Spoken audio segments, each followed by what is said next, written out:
Yep. All right. Hare Krishna. So I'll start with the verse. Dhayato vishayan pumsa sangasteshu pajayate sangat sanjayate kamat krodho bijayate. So Shohel, can you do the Sanskrit? Dayato Visyavan Pumsa Sangas Disupajayat Sangat Sanjayat Kamat Kurda Vijdayat. Very good. Sonia, can you do the Sanskrit? ध्यायतो विषयान् पुंसः सङ्गस्तेषु उपजायते सङ्गत्सञ्जयते कामः कामक्रोधोऽभिजयते. Very good. Priya, can you do the Sanskrit, please? ध्यायत्यो विषयान् पुंसः सङ्गस्तेषुपजायते सङ्गत्सञ्जयते कामः कामात् क्रोधो विजयते. Very good. All right. So, dhyato vishayan pumsa sangas teshu pajayate sangat sanjayate kamat kurodho bijayate. What does this mean? Let's see. Sonia, can you read the synonyms, please? Do you want me to say the Sanskrit as well? Yeah, so say the so dhyayata while contemplating. Vishayan, sense objects like that. Okay. 1 second. Dhyayata while contemplating. Vishayan, sense objects. Pumsaha, of a person.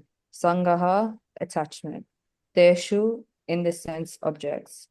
Upajayate, develops. Sangat, from attachment. Sanjayate, develops. Kamaha, desire. Kamat, from desire. Krodhaha, anger. Abhijayate, becomes manifest. Very good. Thank you. Uh, Priya, can you read the translation, please? While contemplating the objects of the senses, a person develops attachment for them, and from such attachment, lust develops, and from lust, anger arises. Yeah. So, if we see in this verse, Dhyayato Vishayan Pumsa. So while contemplating the sense objects of a person, Sangas Deshu Bhajayate. Attachment to these sense objects develops. Then Sangat Sanjayata Kama. From attachment, desire. Kama is lust or desire. That arises. And from desire arises Krodho, which is anger. So we'll read the purport. Now, Shohel, can you read the uh, let's see. We can just read till materialism, and then roughly, okay, if just read the highlighted part for now, then I'll tell what we'll do. One who is not Krishna consciousness is subjected to material desires while contemplating the object of the senses. The senses require real engagement, and if they are not engaged in the transcendental loving service of the Lord, they will certainly seek engagement in the service of materialism. Okay, so Shohel, can you explain what does this mean? What are they trying to convey away? What message are they trying to convey away?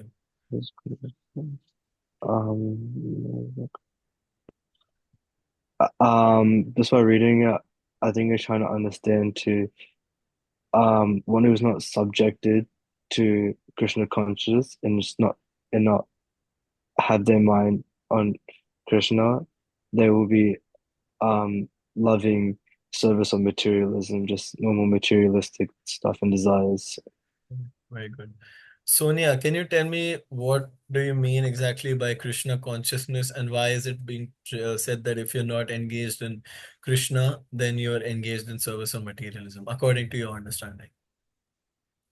Um, I think well, in terms of Krishna consciousness, Prabhupada's like talking about I guess like acting in ways which keep Krishna in mind. So like everything you do is interrelated to Krishna. And like if you're not thinking of Krishna while you're doing something, even if it's material, like preparing food, you're not thinking of Krishna. You're just thinking about like your own sense gratification. It just leads you like further away from like the service of Krishna. Okay. So yeah, if you don't have that constant thought, your senses can like be easily swayed. Okay, that's very good. Priya, what do you mean by keeping Krishna in mind? How do you keep Krishna in mind 24/7? If I'm a working person, I'm a student, how do I keep Krishna in mind according to you? Hmm. Well, I can just tell you what I do to keep Krishna on my mind. Look, at first, it was very hard for me. So, whenever the clock is like, when I see the number like 111222, I used to say Hare Krishna mantra one time. Wow. So now it has been after like for after that it just comes on your mind, like whenever you are doing something Hare Krishna, it comes. It just like my our mind get used to Krishna maybe or something. But in the beginning I tried like that, so nowadays it just like breathing, it just comes around. Wow, very good. That's a very good thing. Actually, I'm learning this. Even I should start doing this. Whenever I see a number, I'll also start chanting Hare Krishna. That's very good. Yeah. So what Priya is saying is by chanting constantly, no matter what activity we do throughout the day, we can just chant. And naturally, because Krishna is indifferent from his name, the name Krishna and Krishna, this manifested energy is both equal because Krishna is on the absolute platform. What does absolute platform mean? I've explained this before also. For example, Sonia wants to drink Coca-Cola. If she keeps on saying Coca-Cola, Coca-Cola, Coca-Cola, you aren't going to get the actual taste of Coca-Cola. Relative means that when I'm saying Coca-Cola, there has to be a physical material thing called Coca-Cola which will satisfy the desire. But with Krishna, he's on the absolute platform, which means if I keep on saying Hare Krishna, Krishna Krishna, Hare Hare, Hare Ram, Ram Ram, Hare Hare, if I keep on chanting this attentively, then it is I'm interacting with Krishna directly. I can feel the energy of Krishna directly. So that is absolute platform. So Krishna is in the absolute platform. So very good answers. I just wanted to check what is everyone's understanding. It's pretty good. So okay, let's give a brief idea of this purport and then we can go on. So Shohel, what do you think is yoga according to you? It's just a very quick answer. What is yoga? Priya, what is yoga? Yoga. One word, like one sentence or one word, not a very big answer.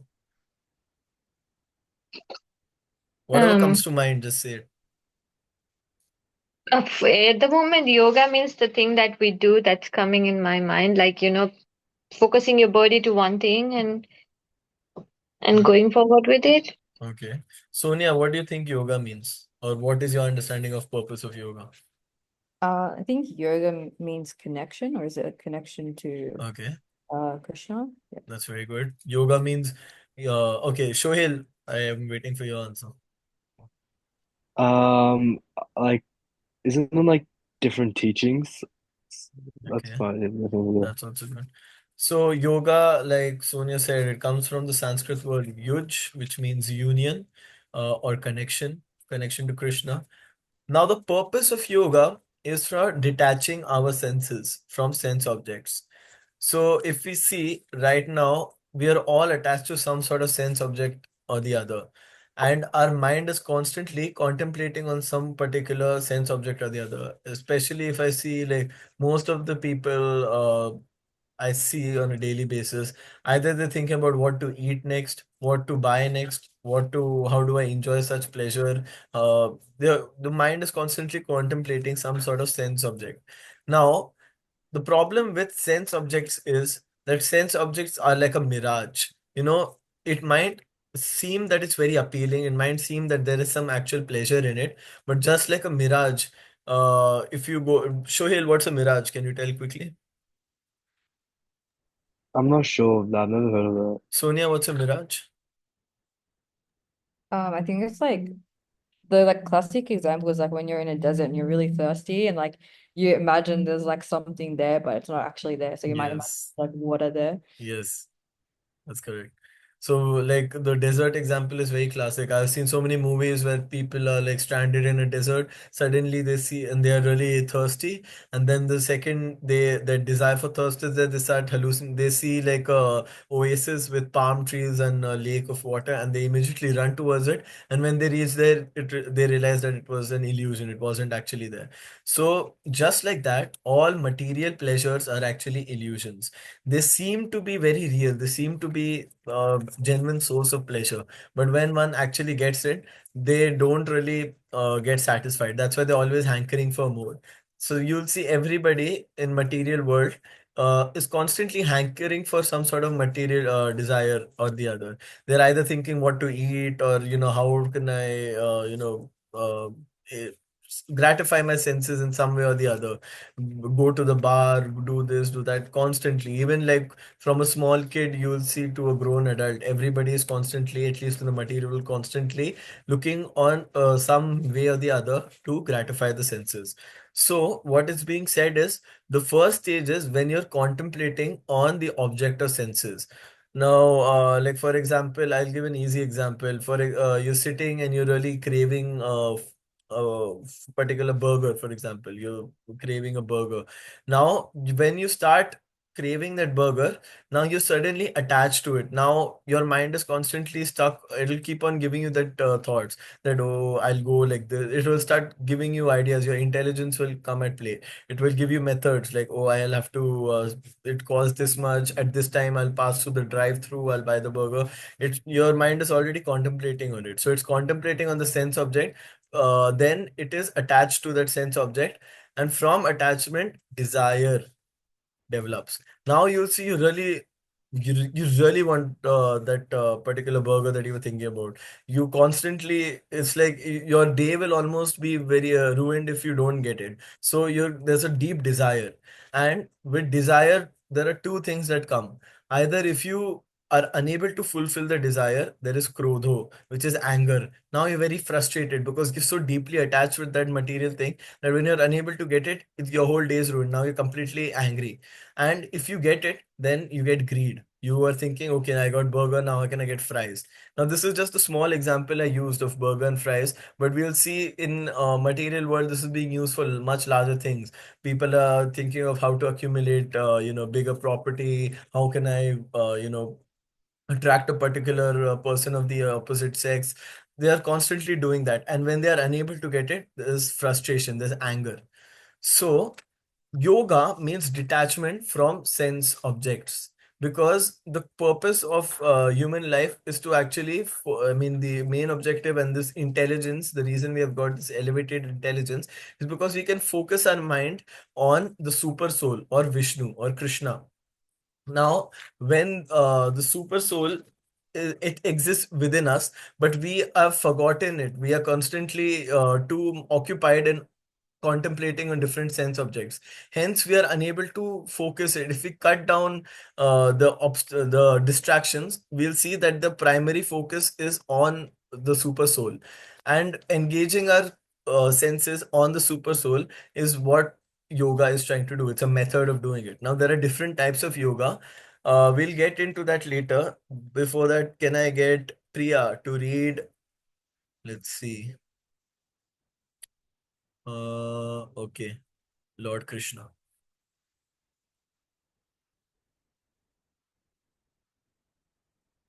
In material world to Krishna. I think you're on mute, Priya. You're on mute. Okay. Yeah. In the material world, everyone, including Lord Shiva and Lord Brahma, to say nothing of other demigods in the heavenly planets, is subjected to the influence of sense objects, and the only method to get out of this puzzle of material existence is to become Krishna conscious. Lord Shiva was deep in meditation, but when Parvati agitated him for sense pleasure, he agreed to the proposal, and as a result, Kartikeya was born. When Haridasa Thakura was a young devotee of the Lord, he was similarly allured by the incarnation of Maya Devi, but Haridasa easily passed the test because of his unalloyed devotion to Lord Krishna. Very good. So, uh, I'll get back to the point of yoga that we were talking about. There are majorly uh, three strands of yoga. The first is karma yoga, yoga of action, where you're sorry, there are four strands, my bad, four strands. First is karma yoga, where people are simply working. Yoga means action. Yoga is like a method or a particular, yeah, method of connection. So people either do karma yoga, they have jobs, they have that, and they're just going about it. Now, yoga is usually connection with divine or the super soul. Now, how you do it is up to you. So, there are some people who try to connect with the divine by action. They try to do some work or the other, and they try to, involve Krishna in that. The second is Jnana Yoga, where you're using mental speculation, intelligence to understand about the supreme consciousness of Krishna. You are reading Gita, you're mentally speculating on different scriptures. You use your intelligence. Even better than that is dhyana yoga, meditation. Now, in meditation, what they say, you withdraw your senses from material things and you focus. You close your eyes and you focus on the soul within. But even beyond that is bhakti yoga is basically developing love towards Krishna. Now in bhakti yoga, no matter, it's said to be the highest one because all of these things need to be done manually. In dhyana yoga, you actually need to force yourself to concentrate. You need to withdraw yourself from the from sense pleasures. Sense pleasures are naturally going to be there. Pleasure is a natural requirement of all living beings. That's why you'll see everybody is hankering for some sort of pleasure or the other, whether it be a small baby to a grown adult. Everybody is hankering for some sort of pleasure. Even an animal is hankering for pleasure. So pleasure is a natural requirement of the soul. The soul is always looking for different ways of pleasure. Unfortunately, due to Maya, due to illusion, the soul doesn't know where to find pleasure. So it's trying to, how we say, trying to corrupt material energy or matter to get that pleasure. But he doesn't know that the soul doesn't know that it's getting more and more entangled in this material energy just by trying to devise new plans. So you'll see people are constantly working. How can I acquire more property? How can I get this person? How can I eat this food? How can I drink? How can I smoke? They're constantly engaged in some sort of pleasurable activity, but they are not getting pleasure. So that's why you'll see they're not really satisfied. The next day they wake up, they're again in the same loop, and that is foolishness in one way. So how do you then get that source of pleasure? That source of pleasure is said to be in Krishna. Krishna is the reservoir of all pleasures. Now, what dhyana yoga is doing is they are saying that we completely withdraw, we force ourselves to remove all sorts of pleasures. So we'll see a lot of these yogis, they go to Himalayas or very secluded areas, and they sit in a meditative posture for hours, days, months, years, and they're trying to focus their mind. Now, what the logic is that if I just cut the root of the problem, it will not be there. So all these sense attractions are there. If I'm in this material world and I'm working, then I'll have some sort of sense desire or the other. I'll feel like indulging in some sort of food like meat eating, or I'll be attracted towards the opposite sex. If I'm actively participating in daily life, these things are going to happen. So why not just leave everything and go to the hills and completely you know um, cut off all these attachments? But that is actually not very practical, especially in this age. Priya, what age are we currently in? Which yoga is this? You are again on mute. Yeah. Kali Yuga. Kali yoga.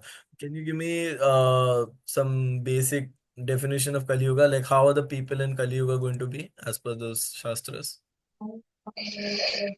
Um, it's per my understanding, I think we are going like to be more focused on materialistic things, collecting things rather than doing service to God.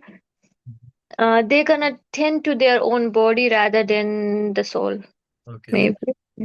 Sonia, what do you know about Kali Yuga? Like, what are some key definitions of the people in Kali Yuga? Really not very sure. Yeah, I don't really know, to be honest. Okay, Shohel, would you know anything about Kali Yuga? Um, Kali Yuga is the age of darkness. Age of, sorry, what? The age of darkness. So, Okay, yes, correct. so do you want like examples of like how people act? Yeah, how people are gonna be Oh, in Kali Yuga.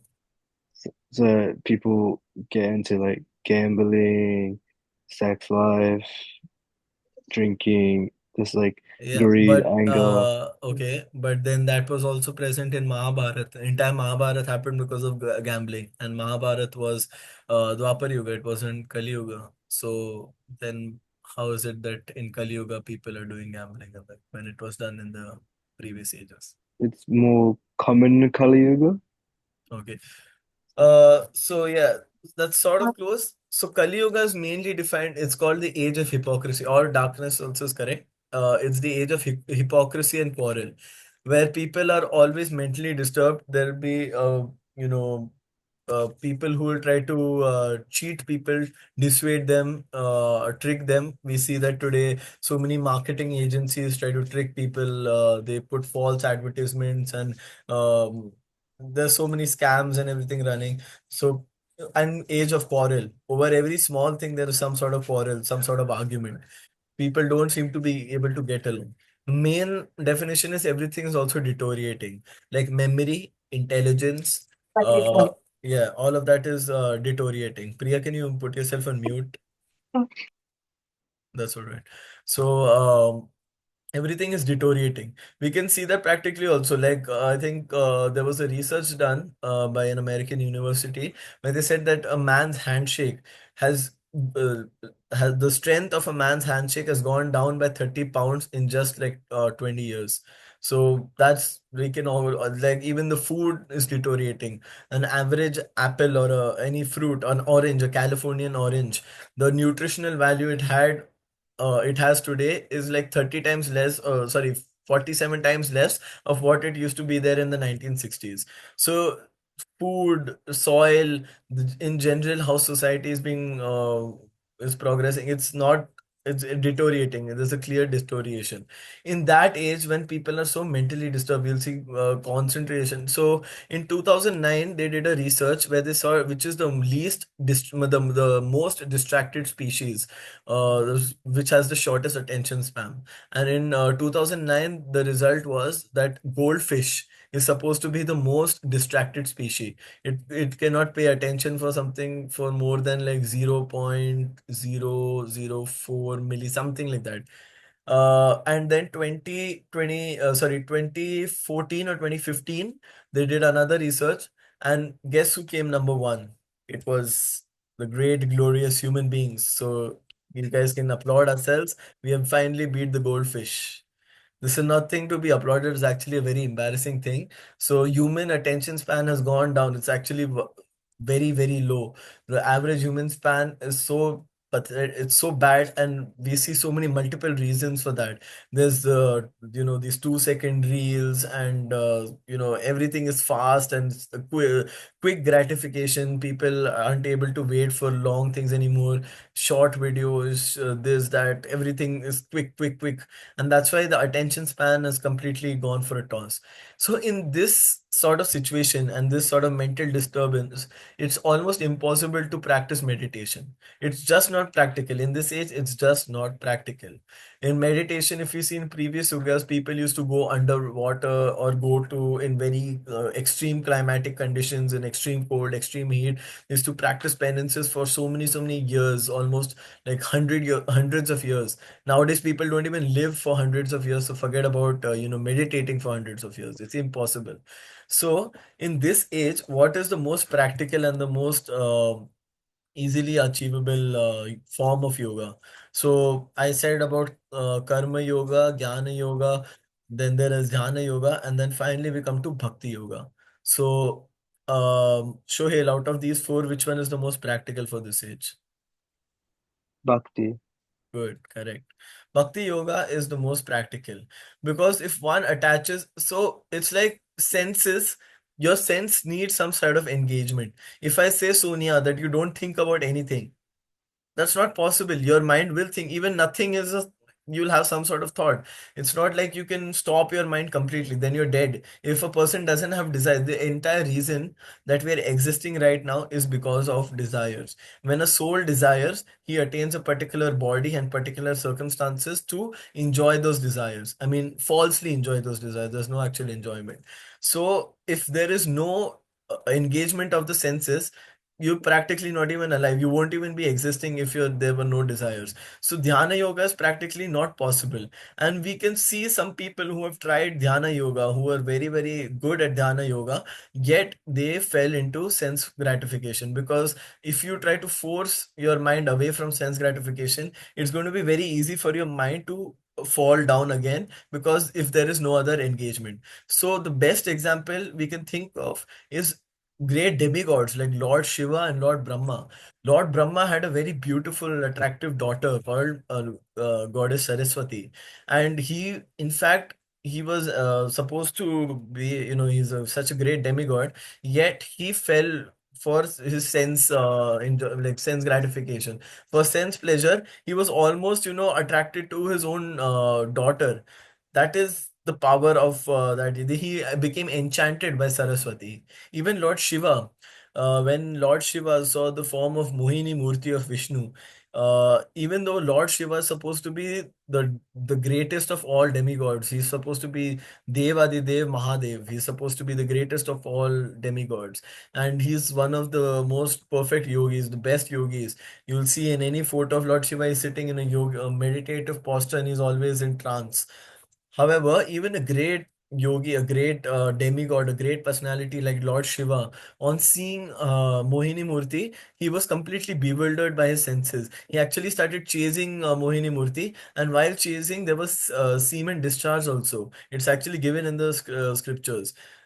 So we see even Lord Shiva when Parvati was so the demigods conspired because there were demons were overthrowing the demigods, and they were almost controlling the wrecking havoc in the universe, and Lord Shiva was in very deep high level of meditation.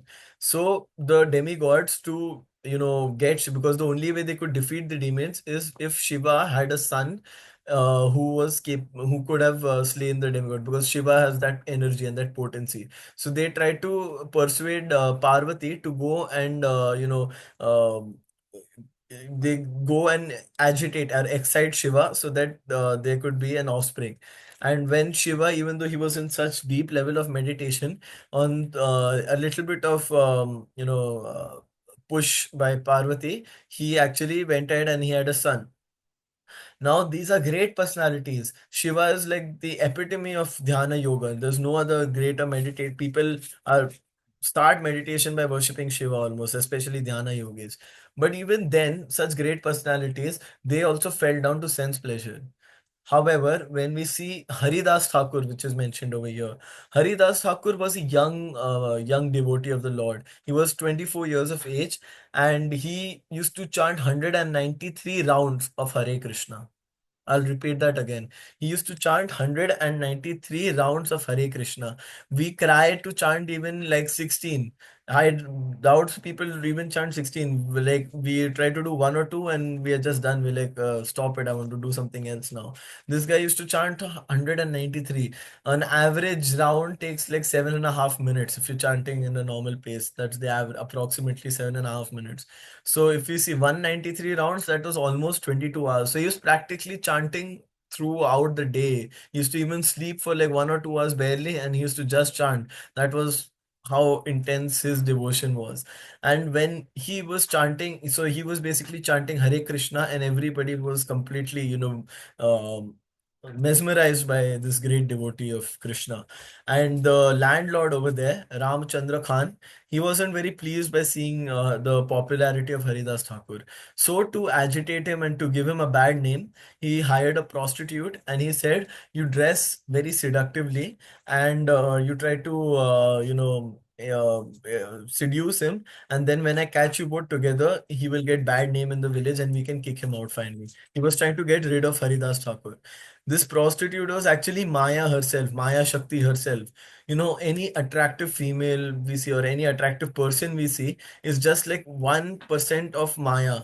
Now imagine if Maya herself takes a human form and tries to excite you or induce you, how entice you, how difficult would it be, how you won't be able to control your senses.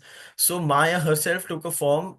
She went in the form of a prostitute, so incarnation of Maya Devi, and she tried to seduce Haridas Thakur. I'll just quickly get the story done because I don't want to drag the story too much. Haridas Thakur would, when she entered and she tried to seduce Haridas Thakur, he said that she said, I want to enjoy with you. You are very good looking. She tried to, get him aroused. And what Haridas Thakur did was, he said, sure, I will happily do that, but I've made a promise that I will chant these many thousands of 300,000 names of Krishna every day. So once I finish it, I'm almost done. Just when I'm finished, then we can spend the night together. So she said, okay. And she patiently sat and waited for him. And he went on chanting Hare Krishna, Krishna Krishna, Hare Hare, Hare Ram, Ram Ram, Hare Hare. He just kept on chanting and chanting. Like that, the day got over. And he said that, oh, I thought I'll be finished, but I still have some rounds pending. Do one thing, you come in a few days. I'll be done by then. Then we can enjoy, we can satisfy all the desires. So she agreed. She went the next day again. Again, he said that I have just a couple of more rounds, just a few more rounds. Once I'm done, I promise we'll be there. So she again sat very patiently and she was just listening to him chant Hare Krishna, Krishna Krishna, Hare Hare, Hare Ram, Ram Ram, Hare Hare. He went on like this. Again, the day got over. He was non-stop chanting. And finally, he said that, okay, I'm almost done. I'm just done. Tomorrow you come. Tomorrow definitely will enjoy. I myself want to do it, but I'm bound by oath. I have to chant these many rounds. So you come tomorrow, definitely you will be able to satisfy your desire. So she agreed. The next day she went and she sat over there. He was again chanting Hare Krishna, Krishna Krishna, Hare Hare, Hare Ram, Ram Ram, Hare Hare. But this time, this lady had sat, this prostitute had sat, and she was hearing Krishna's name so many times, because that's one of the ways of devotional service. Shravanam, Kirtanam, Vishnu Smaranam. So Shravanam means hearing. So she, just by hearing this chanting going on for such long periods of time by a pure devotee like Haridas Thakur, her heart was melted, and she actually fell at his feet. She started crying, weeping in tears, because now her illusion was wiped away. She was aware of her misdeeds and she fell down. She said, I've sinned so much. I have completely fallen into such pathetic condition. Look at what I'm doing with my life. Offering my body on a daily basis, and I'm completely taken away by this sense gratification, not realizing the actual joy in life. And her heart was completely changed just by listening to Haridas Thakur chant so much. And then later on, Haridas Thakur, she actually accepted Haridas Thakur as her guru. She shaved her hair and she started serving the devotees. She was in a hermitage and she started serving the devotees that stayed over there. So that was the power of a pure devotee. So we see that great personalities like Lord Shiva and Lord Brahma, Dhyana yoga practitioners practically worship Lord Shiva. Even Lord Shiva, the object of worship, was unable to stand in front of Maya when it was alluring to him. But Haridas Thakur was a pure devotee of the Lord. Just by his sincere dedication to the Lord, was able to, stand strong, stand stable, unaffected. And that is what is trying to be said, that sense pleasures need to, your mind and senses need to be engaged in something. But instead of engaging it in useless things like material satisfaction, which is like an illusion, which is like a mirage, you engage it in Krishna. Once you engage it in Krishna, your senses now have a higher taste. It's like if you're currently driving a broken down car and I give you a Rolls Royce, you won't even look at your broken down car. You will immediately start enjoying the Rolls Royce. Similarly, Krishna has a higher taste. All of these things in this material world, which we think of enjoyments, going to the cinema, going to the bar, sex enjoyment, eating meat, all of these are just fragmental parts of his illusionary energy, his inferior energy. So imagine if his inferior energy is so tempting, what would his actual form, full essence be like? How pleasure giving would that be like? That is why devotees like Haridas Thakur were able to withstand such such allurements, because they were getting a higher taste, a higher pleasure. So that is what we can practically do also by chanting. By, if you want to eat food, now what do dhyana yogis do? They don't eat at all. They'll stay without food. They'll just drink water for days on end. They'll eat like very little once a day, eat very bland, boring food. But what bhakti yogi is doing is, the object of yoga eventually is not to focus on void like the Buddhists do. The Buddhists try to meditate on void, which is not practical. The object of yoga is to meditate on the super soul or Krishna, the personality of Godhead, God. When you meditate on that, is and meditation means what? Trying to remember him constantly, constantly trying to remember Krishna. And how do you do that? By involving Krishna in all of your activities. If you want to eat, what a devotee does is, he doesn't restrict himself from sense pleasure. He wants to eat. We'll have the best things cooked in for us, but we'll offer it to Krishna. He's thinking, how can I give Krishna happiness? I will offer this food to Krishna and I'll take it in the form of prasadam. It's also, while working, you offer the results of that work to Krishna. If you're making money, you offer some money as charity to Krishna.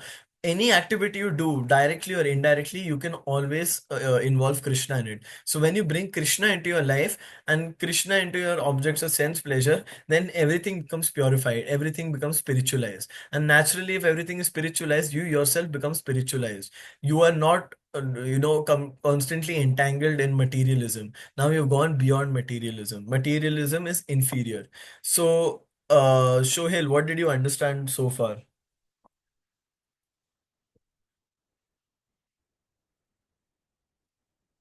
You're on mute.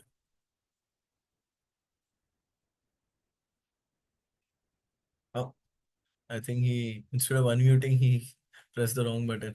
Okay, Sonia, what did you understand so far?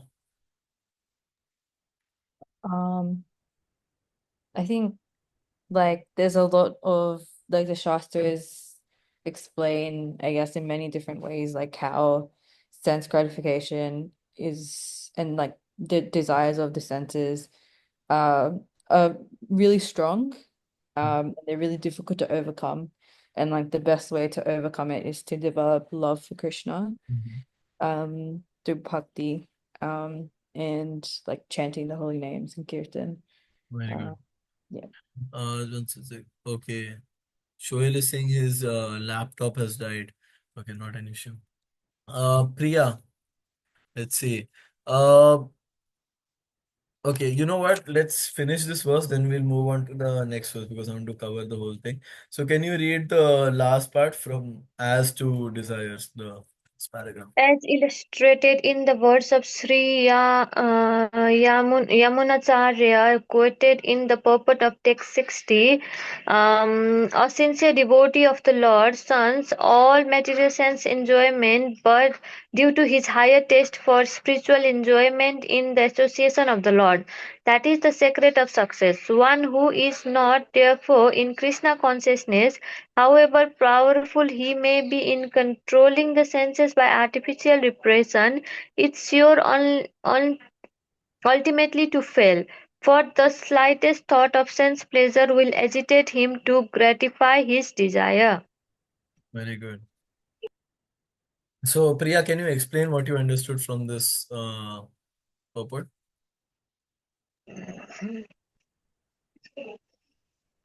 Sensitivity of the license ornamented in sensitive scientists of the spiritual enjoyment of the that is the secret of success.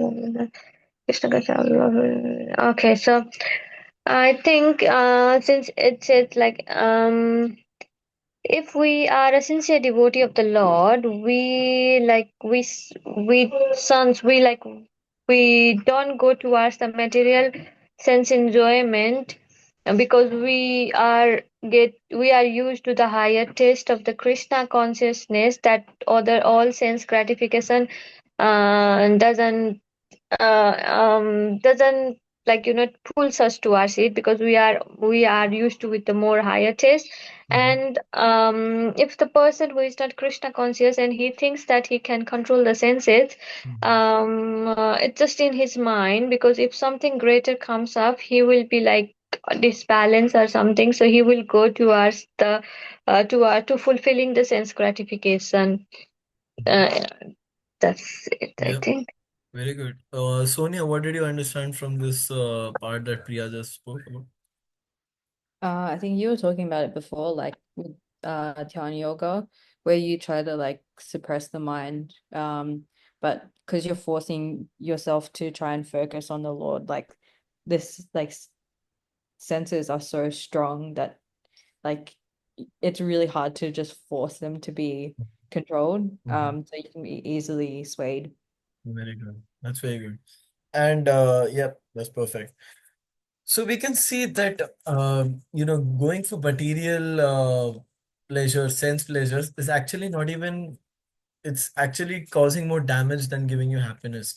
There are so many, people, so many examples, real life examples we can see of people who were highly successful, had a lot of money, and you were indulging extensively for sense pleasures, drinking a lot, taking drugs, indulging in sex life, uh, going crazy, and then we see how their lives ended in a very miserable, pathetic condition. They die very early, and all that struggle in a material lens, people who are working day and night, trying to make business, big business, and then get a lot of money in their bank, and try to buy the latest car and all that, in a material lens they're considered very successful. But in a spiritual lens, they're actually in illusion, because they're chasing, it's like chewing the chewed. If I give you have you if you have eaten a chewing gum, when you're initially chewing it, you get that little bit of sweetness. And then over a period of time, when you're chewing it, it completely loses its taste. It's just a piece of, almost like a rubber. It's just there. uh, if I give you that without removing all the sweetness, I give you a chewed chewing gum, there'll be no taste at all. It'll be pathetic. It's absolutely bland. But you keep on thinking that if I chew this more, maybe I get that sweetness. That's similar exactly how people who are, constantly trying to exploit material nature are. They are thinking that by in getting more material items, I'll get more happy. Oh, I have this car, why don't I buy a bigger car? If I have this much money, why don't I get this much money? But they're actually wasting their time. This human intelligence is given to understand consciousness and understand the supreme consciousness, which is Krishna, which is the reservoir of all pleasures. Uh, but instead of that, we are chewing the chewed, simply chewing the chewed, uh, going to places where there's no actual enjoyment. It's waste of time. It's not intelligent. And what happens is, so this is how it starts. Dhyayanto Vishaya Pumsa. So first you contemplate, you start thinking about these material sense objects. Then Sangas Teshu Pajayate. Then attachment arises. From attachment, what happens? Kama, desire. From attachment, now you are lusty towards it. You're completely, your mind is energy, everything is completely focused toward it. And Kama, Krodho Bijayate. And from Ama, when it's you're unable to satisfy the desire, growth, anger comes. That's why we see people are so frustrated. Even a person who's trying to drug addict, if you ask them, they'll always defend. They'll say that, oh, this is the best thing. I get the best feeling when I'm on drugs. But just once that, if they're not able to get drugs, you'll see how crazy they become. They start going mad. I was seeing one case in some part of Pakistan where a person was unable to buy meth, which is one very high drug, like a heavy drug. He was unable to, he was a single child. He was staying with his mother, alone with his mother. His father had passed away, and he was trying to steal money from his mother to buy these drugs. Mother obviously resisted, saying that that's wrong, and she tried to protest, and he actually went ahead and killed, because that's what drugs do. It makes you insane. So basically what happened was, now he was running behind some sort of sense pleasure. He was very attached to it. From attachment comes desire. Now his mind was constantly thinking, imagine the feeling I'll get when I'm on drugs, and constantly that he was trying to, his entire life and energy and mind, everything was completely absorbed in that. And when he was unable to fulfill it, or even if you are able to fulfill it, anger arises. Anger, craziness, krodho is, these are like gateways of hell in our shastras, in our scriptures. Three gateways of hell are lust, greed, and anger. Lust, greed, and anger. These three are gateways to hell. We can see so many things just completely, so many people are so completely distraught because of these things. There are instances in the Mahabharata also where, there was this king who was walking past when the Pandavas were in exile in the forest. And one of the king saw Draupadi, who was the wife of the Pandavas, in the garden. And she was very beautiful, obviously, and her beauty completely captivated this king. So the king tried to, talk to her sweetly and tried to woo her. And she made it very clear that she was a wife of a very glorious man, and she was not. It was very unholy and inauspicious for him to even talk to her like that. He was continuously trying to, seduce her and, saying, "Come with me, I'll give you the best riches," this, that. When she showed no interest, he actually grabbed her by the hair, pulled her on the chariot, and took her away. And it's given in the Mahabharata description that he was shot by Cupid's arrow of lust and desire. So even this king, he knew who the Pandava. Everybody in the whole world knew who Pandavas were. They were very famous, and everybody knew how powerful Bhim was. Bhim had arms of an elephant trunk. That was how powerful he was. He had the power of 10,000 elephants. He knew this. It's not like he was completely new to, he didn't know about how powerful her husbands were. He knew this, yet in spite of that, lust overtook him and his intelligence got bewildered. So he pulled Draupadi and he was trying to take her back to the kingdom with his army of like 150,000 or more. There was a very huge army.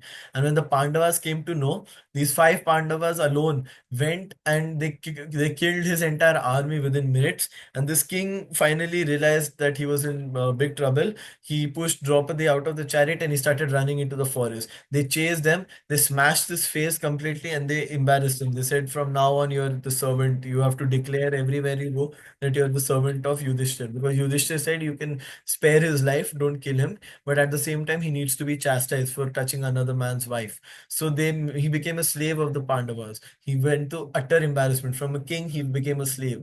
Why? Because lust completely destroys you. It makes takes you to the most fallen state.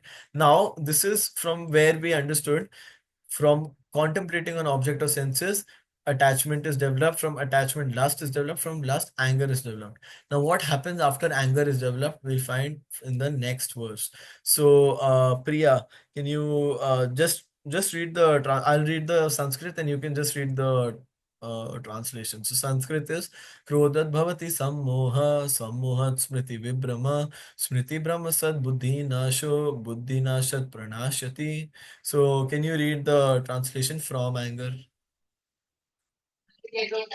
Krodha from anger, bhavati takes place, sammoha perfect illusion, sammohat from illusion, smriti of memory, bivramaha bewilderment, smriti brahmasta after bewilderment of memory, buddhi nasa loss of intelligence, buddhi nasta and from loss of intelligence, pranasyati one falls down.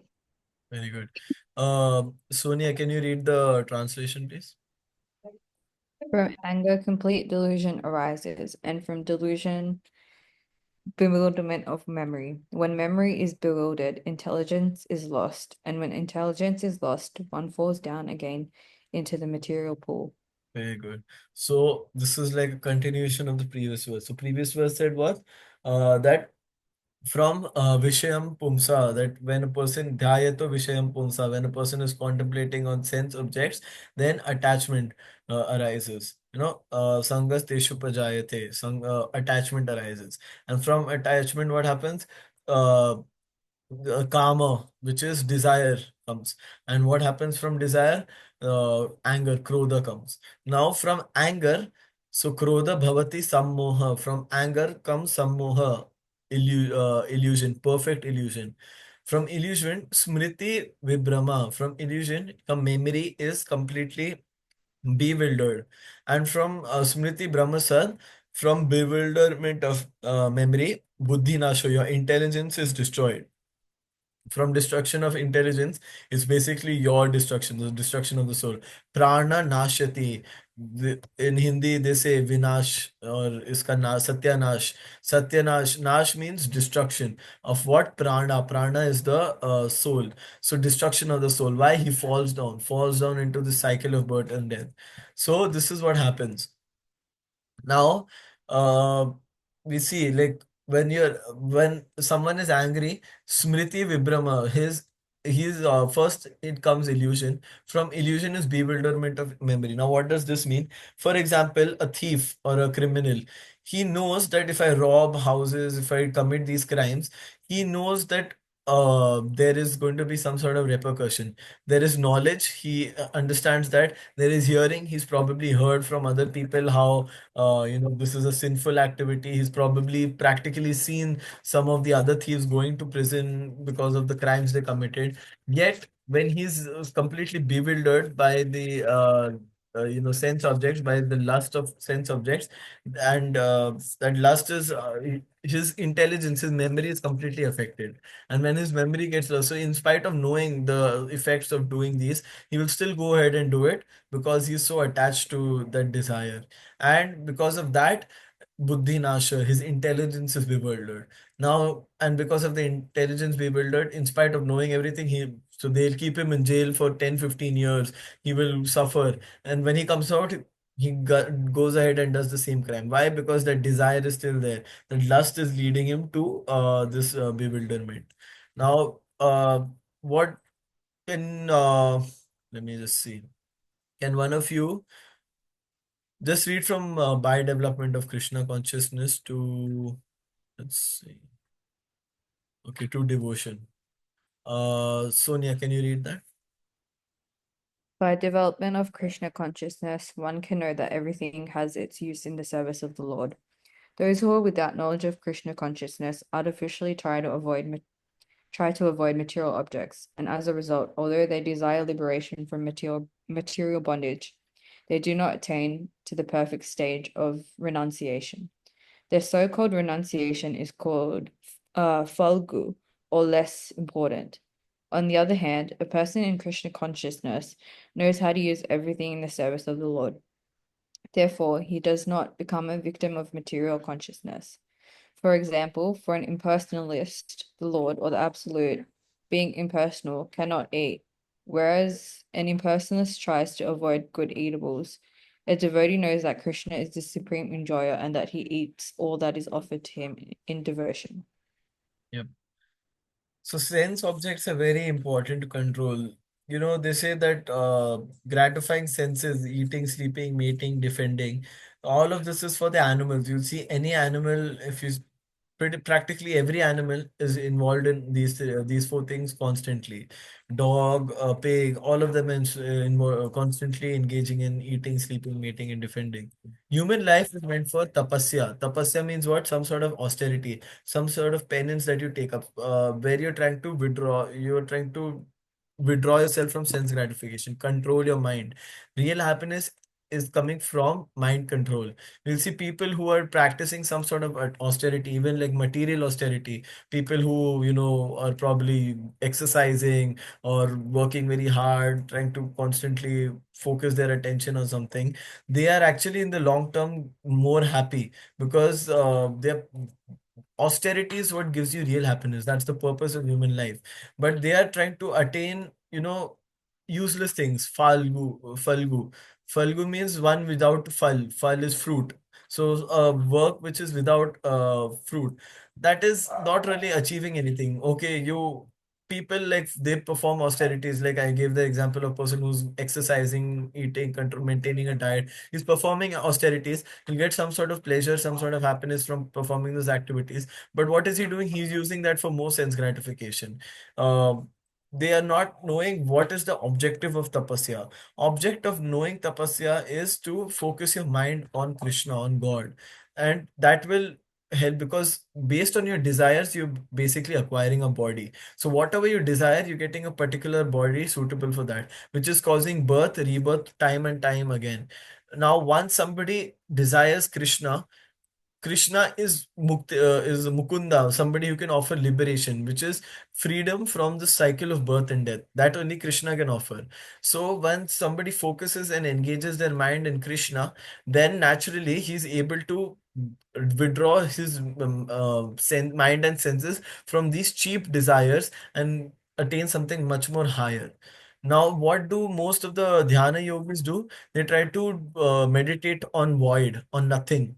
Like I know there was this Buddhist meditation course where what they did was there'll be a wall and there'll be the door, and they'll say focus on the gap between the wall and the door. And people used to do that for 12, 13 hours a day. That's the most pointless thing. It's not really doing anything. And the same people, you'll see very quickly they fall back into sense plays. They indulge on it even harder because you try to withdraw it. The second there's a little bit of temptation, you immediately fall down because the mind and senses are designed to be engaged into something. So what is more practical is to engage it in Krishna directly.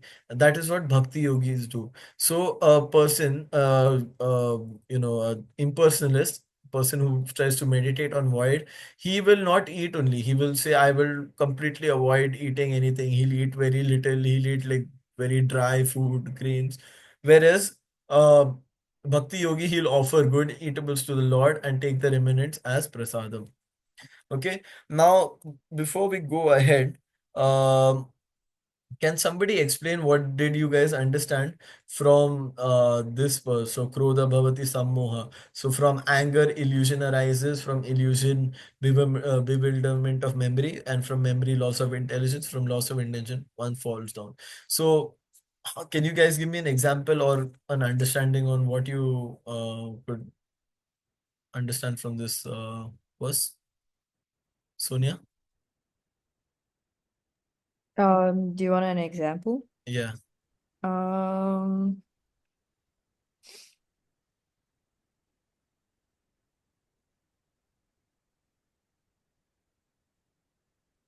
Give me like an example of somebody who gave into anger and lust and it destroyed their entire life and everything. Any example as well. Or mm, like your understanding, that's also fine. I can't think of like a person. Um, Oh, it, okay, what did you understand from that? Like try to explain what's like to be said in this verse. um, I guess like from desire arises anger. Um, so like it all starts from like having or contemplating on like material, something material, Mhm. which gives rise to desire, and then Mhm. whether you get like your sense, whether the senses are gratified or not, like you still um get angry, Okay. um, and then anger leads to I guess yeah, it leads to illusion, Mhm. and then you lose focus of Krishna, and you are like sort of in that like material Mhm. um like trap, Yeah. and then from there you kind of just like lose your connection and focus on Krishna like further and further. Okay. I remembered a good example actually. Do you remember the Oscars where Will Smith got up on the stage and he slapped Chris Rock? Yeah, what would you say that is? Isn't that anger? That is what happens. Too much attachment to material things. So in his case, it was his wife and his false ego and impression. There was when there was a little bit of and there's attachment. From attachment comes anger. When there was a little bit of trigger, it was a very harmless joke in my mind. Little bit of trigger, he got angry. What happened in anger? He was illusioned. Now he was thinking that come to my ego, it's come to my self respect, and he got all puffed up and he said, now I have to take revenge. From illusion comes bewilderment of memory. In spite of knowing that this is Oscars, this is a big stage, and my entire career and profession is at stake if I behave in a erratic way, his memory was bewildered. His intelligence was lost. He walked up on stage and slapped Chris Rock in front of so many people, and he was apologetic, and producers didn't want to touch him after that. It was so much unnecessary suffering. Why? Because the source is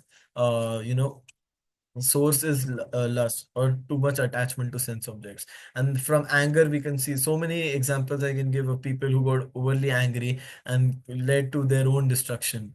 Um, Anger, we can see this practically in our life. So many times you see in anger you might say something to a very good friend of yours, and then over a period of time you'll see that you might have said it in anger, but now you can't take back your words, and that has completely affected your relation with this person and destroyed a very good friendship. There are so many examples. Relationships are broken like that. That's what over attachment to material objects does. And it's like all in a it's like a, what do you call, domino. You hit one and then all of them start falling together. From attachment, from contemplation on sense objects, there's attachment. From attachment there is lust. From lust, anger. From anger, illusion. From illusion, bewilderment of memory. From bewilderment of memory, there's loss of intelligence. And from loss of intelligence, there's complete prana nashati. One falls down into the material pool of birth and death. Because yeah, I saw one more example of there was a person who came to know that somebody was I think what he was attracted to one girl, and somebody else was going out with her, something like that, and they got into a relationship, something like that. And this guy was so bewildered, he was unable to control himself. He actually this was in America. He actually went and he shot that guy dead. Went into his house and shot him straight. No no second thought, anything. He just went in and shot. And this guy, it was not like he had a criminal background or anything. He was perfectly normal person. He had a family, had a job, had everything going good for him. But that's what over attachment of sense material objects does. It gives you this sort of bewilderment and leads to your vinashati, to your destruction. Now, how do we save ourselves from this? Do we focus on void? Again, we said that void is not a good idea, because even personalities like Lord Shiva, Lord Brahma, by trying to meditate, they fell down when there was a little bit of temptation. So what we can do is we can offer our mind and intelligence to Krishna. Once you offer everything to Krishna, you involve Krishna in every aspect of your life, everything naturally becomes spiritualized. And then you uh like prasadam, for example, a non-devotee will reject it as material. They think this is just food. But for a devotee, he knows this is the mercy of Krishna. This is actually very potent. Krishna and prasadam, there are so many examples of how prasadam alone, just by eating prasadam, people have got so much benefit.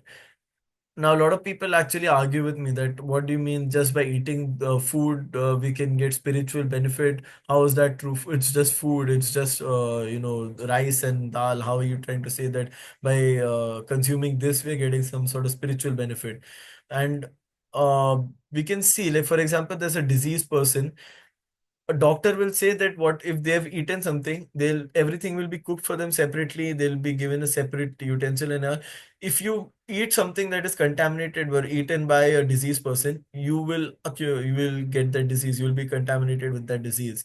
So similarly, it works in the other way as well. If you eat leftover of uh, Krishna, and Krishna is said to be all his senses can take roles of each other. He can eat from his eyes. Just by his glance, he can consume food. So prasadam is what? Prasadam is the leftover of Krishna. And once somebody takes that, they're spiritualized. We have seen practical examples of this. We have seen so many people who used to just, they come to the North Sydney temple, they just see free food and they come. They want to eat free food. So they come, they eat prasadam, and slowly, over a point of time, these people are so attracted, their hearts completely change.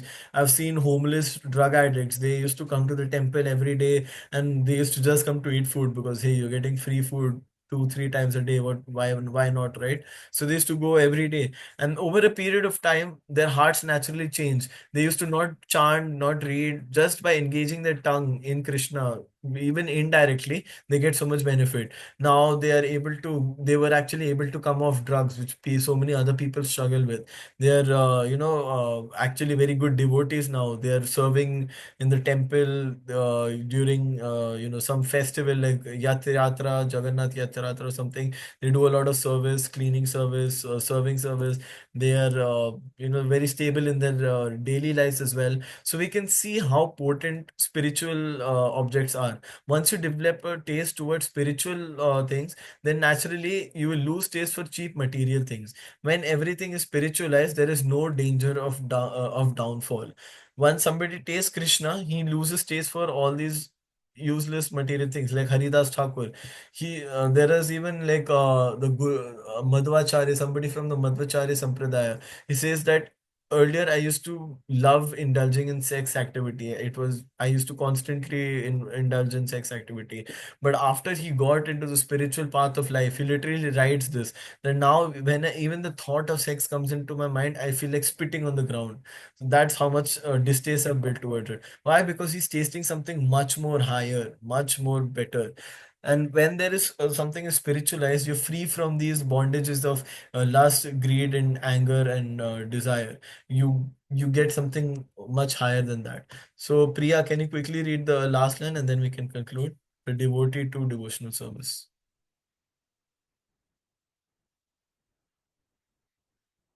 You're on mute again. The devotee takes Yeah. prasadam in Krishna consciousness, whereas the non-devotee reject it as material. The impersonalist therefore cannot enjoy life due to his artificial renunciation, and for this reason, a slight agitation of the mind pulls him down again into the pool of material existence. It is said that such a soul, even though rising up to the point of liberation, falls down again due to his not having support in devotional service. Okay, very good. Sonia, can you briefly explain what this purport was? We discussed this in class, so briefly, if you could explain in your words what you understood by this.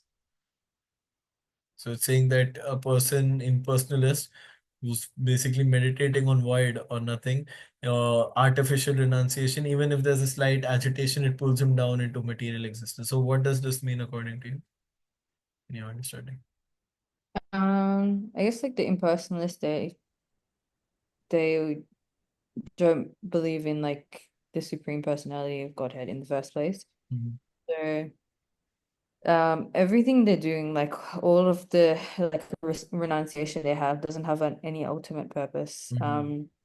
So to them, like the prasadam which we eat, like it's like tasty food, like we Mhm. cooked for Krishna. To the impersonalists, they might look at that and think that's overindulging and like this is a material thing. But after it's been served to Krishna and we accept it as his remnants, it then becomes spiritualized. So they're not going to understand that. Yep. Very good. That's a very good answer. Priya, can you tell me which is the easiest way of engaging Krishna in our daily lives?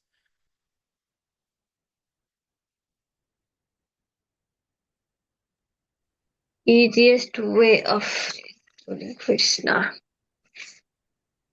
So whatever activity you do, you just try to include Krishna in it. Maybe like for example, like when you wake up in the morning, you just chant Hare Krishna first and foremost, and you can start with the prayers. That also is like including Krishna. Whenever we had food, or we just offer it to Krishna.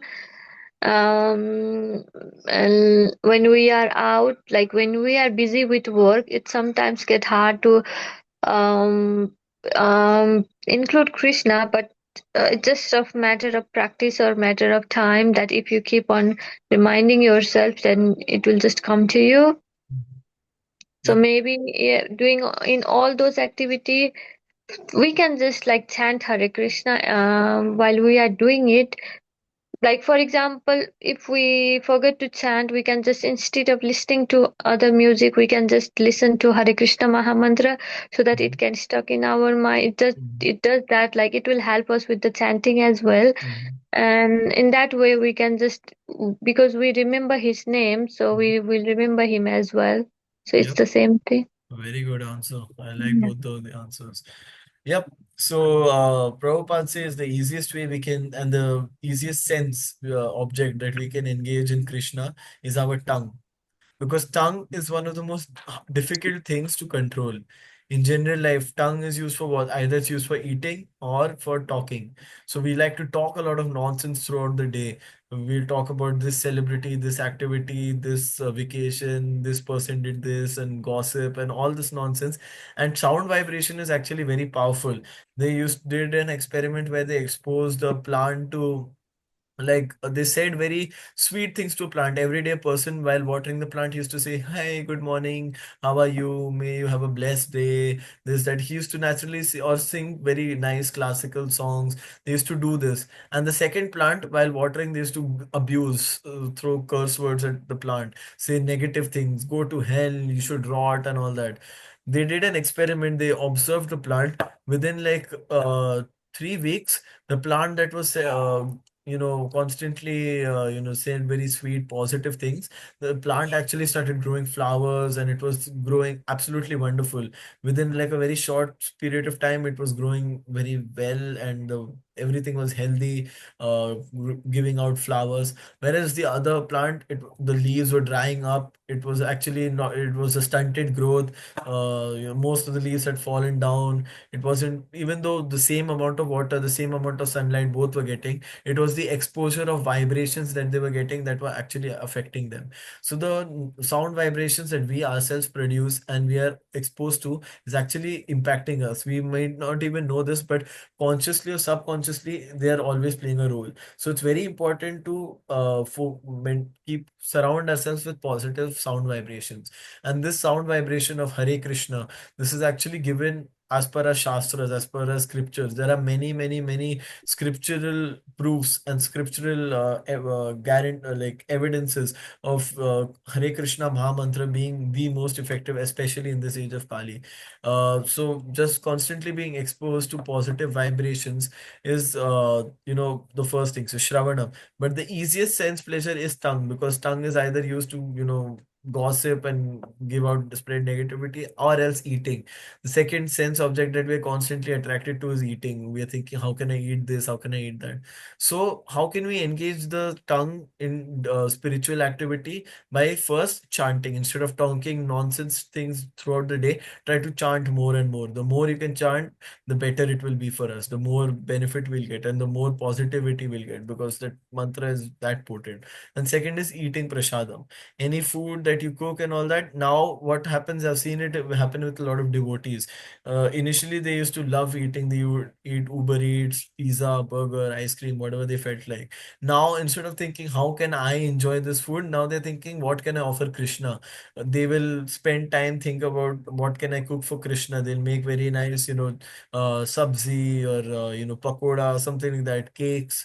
Eggless cake, obviously, for Krishna, and they'll offer it as prasadam. Even while they're eating, it's not like they're eating it for their own sense pleasure.